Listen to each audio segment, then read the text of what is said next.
Yeah, boys, I'm back on another video. Eight AWE finishes that were created by accident. Let's get into it. Fist broke Little Miss Becky Lynch's face. Oh, it's A talking wrestling move crazy. being created out of a botch is kind of rare, as usually if a botch version of a move leads to a somewhat riskier move being creative, then it's unusual for the move to be repeated, never mind become famous around the world. But in these instances, wrestlers actually stuck with that move, and some even made it their actual finisher. Join us now as WrestleMania looks at botches that led to a new wrestling finisher being created. Number 1. South of Heaven. A Damian Priest South of Heaven finishing move is currently one of the most protected and credible moves in WWE right now. The move even won Priest the world title at WrestleMania 40, and the move stands out thanks to being a variation on the popular chokeslam that has dominated the wrestling scene for decades. Now believe it or not, the finishing move surfaced thanks to a notable botch, as Priest managed to fall whilst delivering a standard chokeslam. Speaking of Fightful, the former world champion discussed the unique origin of his finishing move, saying, "For the South of Heaven chokeslam, I was training at the old Monster Factory, and at the time the trainer on Sundays was Jim Molyneux, who was a referee for ECW. It was before I had my first match, and he was telling me, we're gonna come up with a finisher for you, try a chokeslam. The reason why I got into pro wrestling was because of The Undertaker. I was a big fan and just everything about him. When he said try a chokeslam, I got excited, and for the first time I tried it, it didn't come out smooth. Then I tried it again and I fell. When I fell sitting down, maybe because it was a big guy I was trying it on." A Priest went on to say that the next time he did the move, he purposely fell, and the South of Heaven was born as his primary finishing move. Number 2. Tiger Driver 91. Tiger Driver is a move that is commonly used outside of WWE, yet the origins of this move are interesting because the move was created completely by accident. Mitsuharu Misawa was the man often Yo, do you cited. think y'all could ever be a wrestler, bro? Like, even though we all know it's like scripted, bro, imagine having to fall on the top of your head, bro.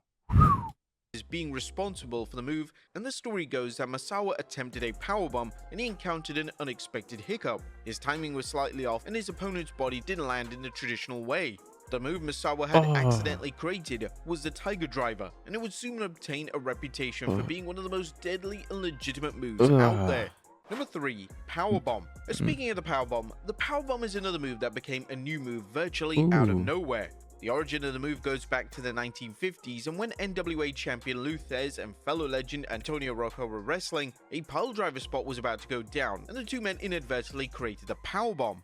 When the two realized that the move was unique and received a thunderous reaction from the crowd, the move managed to be a regular feature in the matches as the years went on. By the time wrestling arrived in the 1990s, numerous wrestlers in major companies had adopted the powerbomb as a primary finishing move. Thanks. Whilst the first powerbomb was rather dangerous to look at, especially when you consider that the move was supposed to be a pile driver, the move would evolve as the years went on, and there have been endless variations seen over the past 2 decades. Number 4. Trick Shot. A Trick Williams trick shot finishing move didn't surface via a botch. However, the move was never planned and it was never improvised in the middle of a featured match. When Williams was wrestling Ilya Dragunov, Williams decided to hit a running knee out of nowhere, and this is where the trick shot finishing move would be born. The former NXT champion discussed this during an interview with Fox Sports Happy Hour. "I would say it was actually accidental. It was Ilya Dragunov, Trick Williams too. It was just a fight. It was a fight. He's hitting me in the face, he's hitting me in the mouth, he's trying to inflict so much pain. At this point I'm like, I'm gonna hurt you, whatever happens, happens. The first thing that came to my mind is, I'm gonna put my knee right in the middle of his forehead." Williams went on to say that the crowd going crazy was a key factor in the move becoming his new finisher. "I went for it full speed, he hit a backflip, his face was bleeding and the crowd was going crazy. I was like, this right here should be my new finish. I was doing the spinning trick kick before, but in that moment with Ilya Dragunov, when it came down to it and I wanted to hurt you and inflict as much pain as possible, putting my right knee in the middle of your forehead seems like a pretty good idea." Williams was definitely right in using the knee as his new finishing move, as the best moves in modern wrestling are those that can be just hit out of nowhere, and this was most definitely the case with this particular finishing move.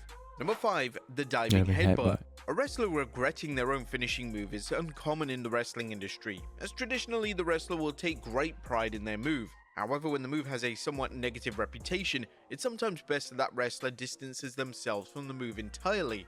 When it comes to Harley Race, in his later years he spoke out about how much he regretted the diving headbutt move, and it's easy to see why.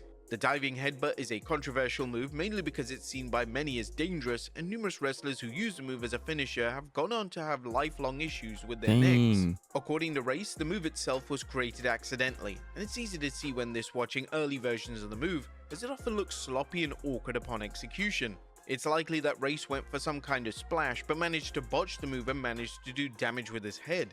Due to the move looking unique compared to every other high risk move, it naturally just stuck as his finishing move.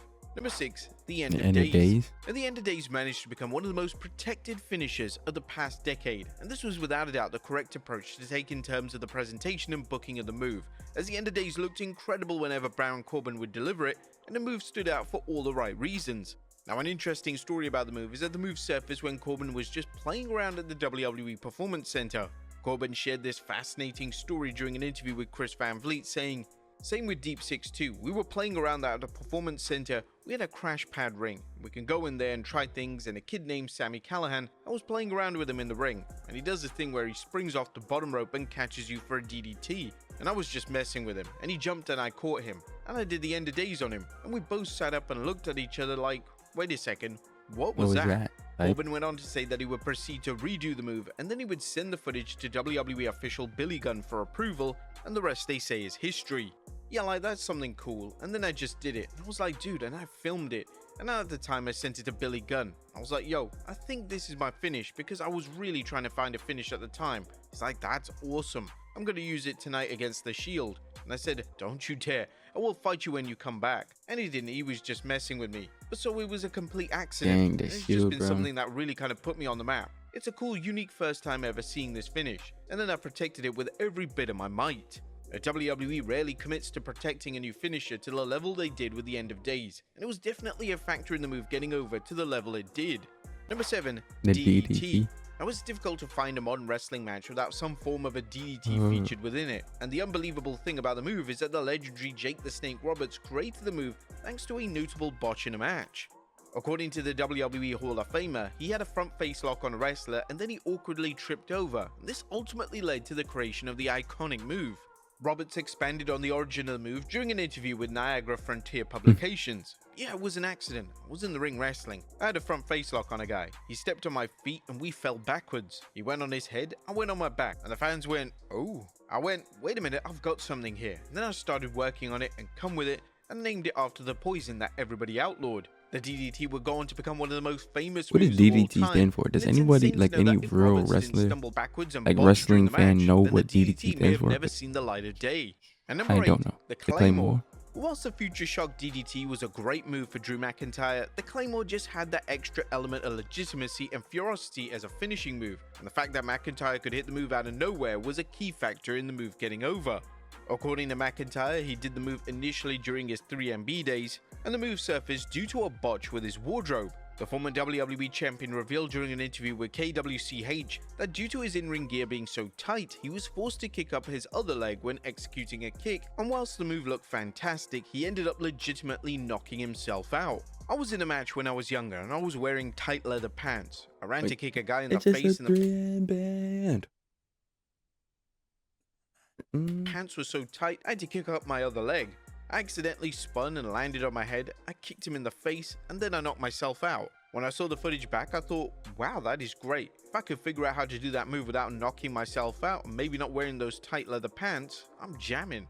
The Claymore became McIntyre's primary finisher in 2017, and the move has managed to defeat names such as Brock Lesnar, Randy Orton, and even Cody Rhodes. But there you have it, folks. Botches at WWW video about WrestleMania.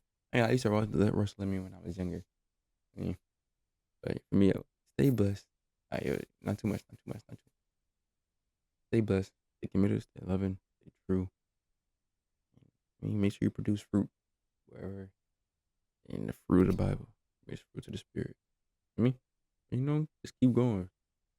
No matter what it looks like, just keep going. You already know what I'm about to say. Malik TV.